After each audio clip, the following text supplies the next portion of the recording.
Good evening, everyone. Happy Valentine's Day. Welcome to another episode of the Open Mind Show. Today I'm going to be covering two main topics: road infrastructure in Canada and medical assistance in dying. So sit back, grab your favorite chocolate from your loved one and partner, and let's get the show started. So, Canada is not investing in road infrastructure. This coming from the Environment Minister, Stephen Guilbeault, who says that Canada will stop investing in new road infrastructure, but later revised his remarks to say, of course we're funding roads. We have programs to fund roads. We just don't have the funds for large-scale projects like what Quebec City is trying to do, building a two-tunnel, six-lane underground highway to connect Quebec City and Lévis, Quebec. They don't have that kind of money for these large-scale projects, which is a bit interesting because gridlock in Canada seems to never have been at a higher rate than now, and this is just from my own observation. But when asked about these clarifying remarks to the Prime Minister Trudeau said the government will continue to invest in infrastructure, not road infrastructure, which is quite interesting. Trudeau continued to say the minister clarified his remarks earlier, and the government's approach to infrastructure continues to be one of investing in the future for Canadians. Now, this may come as a shocker, certainly to me it did, but since the 1970s, Canadian governments have actually been less willing to invest in roads. There are growing environmental concerns, lessened public enthusiasm, a lot of marketing against more roads, and also associated with this, there's research to show that increasing highway capacity is less likely to relieve traffic congestion. And there are many reasons for this. More people are going to choose to drive with their vehicles when they see open lanes of highways potentially. But generally what research has shown, some research at least, is that increasing our highway capacity does not relieve traffic congestion. So, coupled with the research and just a less willingness from governments to invest in roads, what the minister said really isn't that far-fetched. But let's not be totally naive. Congestion costs our country. In fact, it costs Toronto on an annual basis approximately $2 billion, $800 million in Montreal, and anywhere between $750 million to $1 billion per year in Vancouver.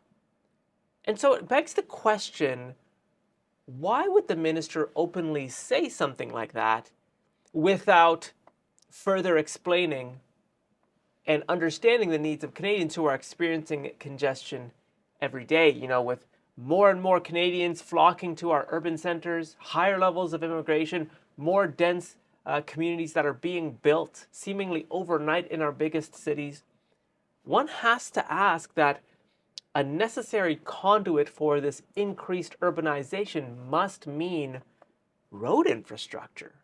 It must mean that. After all, just as a layman looking at this, a layperson looking at this, I can imagine with more condos, with more people living in buildings that are higher, the number of ride sharing will increase, the number of cars as a result of ride sharing may increase, the number of private vehicles in an area will increase, the number of public transit options would need to increase, all of these requiring roads and connected roads as well.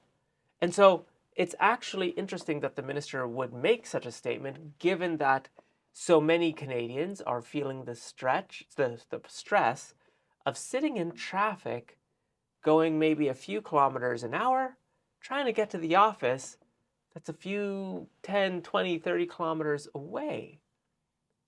It begs the question how out of touch the minister may be with the average and what they're going through and how they're actually commuting and living their lives. And it actually sparks, on the extreme end, perhaps some of those who believe in the conspiratorial, the government doesn't want you to own a vehicle. And it makes you really wonder, because owning a vehicle now means, regardless if it's a Toyota or a Porsche, it's going to be stuck in traffic, in a lot of traffic, That'll make you late for work, late to pick up the kids, late for your Valentine's Day date, late for so many aspects of your life. And you wonder why there is this reticence from the government to not at least understand what drivers and commuters are going through. And it may not be building new highways, as an example, because we're less convinced, based on the research, that that alleviates construction, but it is something that would actually be important for commuters to know about. It would be very important for commuters to know that at least the government has some kind of plan in place to alleviate congestion, whatever that plan is. But I have a suspicion in Canada that private vehicle ownership will never go out of style. People will always love their own vehicle. And they'll do whatever they can to not take transit. And I say this because governments haven't really built trust with citizens in building transit. I live here in Toronto, and I can tell you the transit options here aren't the greatest. I mean, when they do work, and if you are near or on a subway line, it is great. But if the subway is down, which on weekends it seems like a regular thing, if streetcars are rerouted because of water main replacements or new repaving of some of our arteries, it becomes very frustrating to get even a few kilometers within the city. So empathy and understanding for the average commuter would have perhaps been a much better approach from the Environment Minister, despite the research showing that less investments in roads have been going on since the 1970s, and we know that more highways don't necessarily lead to less congestion, but at least the minister could understand potentially what commuters are going through. But what do you think? Did the government get this right, or are they totally wrong? And do you want to see more highway construction in our major cities? So some of you know my next podcast series will be on medical assistance in dying, and that will be released in the coming weeks as I line up my guests and make sure that you get the best balanced conversation on this very important topic. So for those that are less aware, MAiD, or medical assistance in dying, was first introduced and framed as end-of-life care here in Canada. It actually started in Quebec in 2014 with the Act respecting end-of-life care. The federal bill here in Canada passed a few years later, requiring that natural death be reasonably foreseeable. But this was actually challenged in the Supreme Court from individuals who both suffered from incurable degenerative diseases. They argued that the criterion was an undue restriction that prevented their access to MAiD. The Quebec Superior Court agreed, striking down the criterion that it only be on reasonably foreseeable a natural death. But this removal of the end-of-life criterion of a reasonably foreseeable natural cause of death opened up the door for medical assistance in dying to be opened up to those with a mental disorder as the sole underlying condition.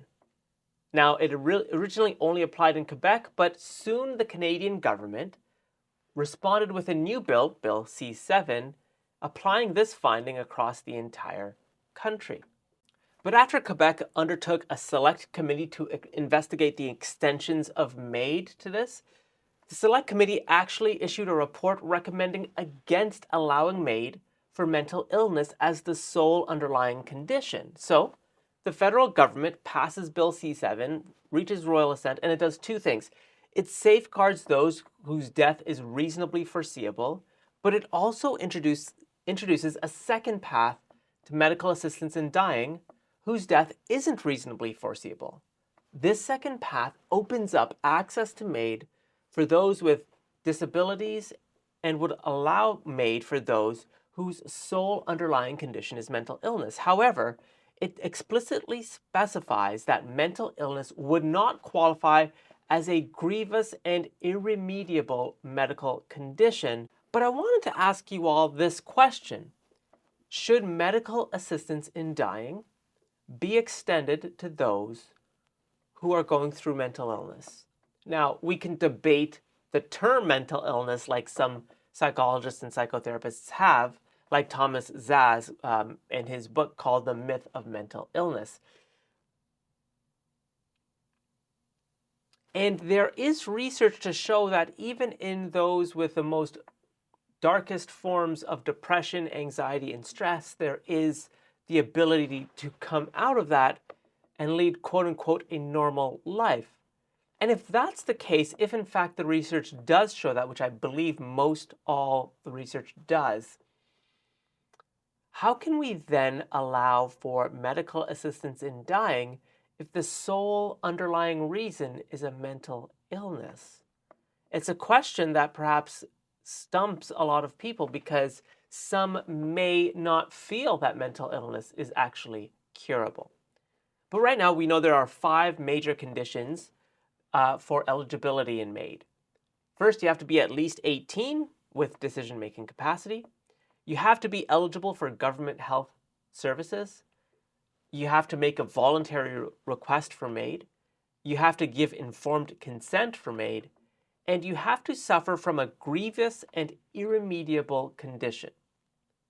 And then there are 3 criteria for a condition of grievous and irremediable. It must be a serious and incurable illness, disease, or disability. It must put the person in an advanced state of irreversible decline, incapability, and it must cause enduring and intolerable physical or psychological suffering that cannot be alleviated under conditions the person considers acceptable. Now, some may look at that as a litmus test of various rules and regulations that people have to abide by in order to to access MAiD. And others would say, well, those aren't enough rules. So this begs the question for those on both the right and the left, do we agree, if we agree to MAiD, do we get government out of the way as much as possible, or do we get government in the way as much as possible? Because I think this sparks a deeper moral, ethical question about the right to life and who has that right. I would love to know your thoughts on MAiD, specifically on the 2 paths. So initially, if you thought that it was only because of an incurable disease, there is a second path to MAiD. And if that second path includes the sole underlying condition of a mental illness, do you agree with that? And should that actually be the policy here in Canada? Now, I need to take a step back. Canada is one of the only countries that has medical assistance in dying as part of its policies. And since 2016 to now, approximately 45,000 Canadians have opted for medical assistance in dying, most of those being those with terminal illness, cancer in particular. But moving forward, I wonder if MAiD will continue to rise in its adoption. And if so, does that pose questions for policymakers moving forward about why this sudden rise in MAiD? In fact, MAiD has grown year over year since its introduction, from just a few thousand Canadians opting for MAiD when it first started to tens of thousands in 2022. And it just begs the question, if the second path is broadened out for those with mental illness, will that number continue to double, triple, and quadruple? And if so, it is what it is, but does that cause us a pause for concern in Canada? I'd love to know your thoughts, and if the numbers of those accessing MAiD in any way strike you as something perhaps indicative of potentially a larger social issue of those wanting to end their lives who may not have a terminal illness in the strictest sense of what a terminal illness means. But let me know what you think. This is part of the Open Minds show to get the thoughts percolating and get the ideas happening. So let me know in the comment section below what you think of both MAiD and our government's decision to invest less in road infrastructure, which I find very fascinating as well.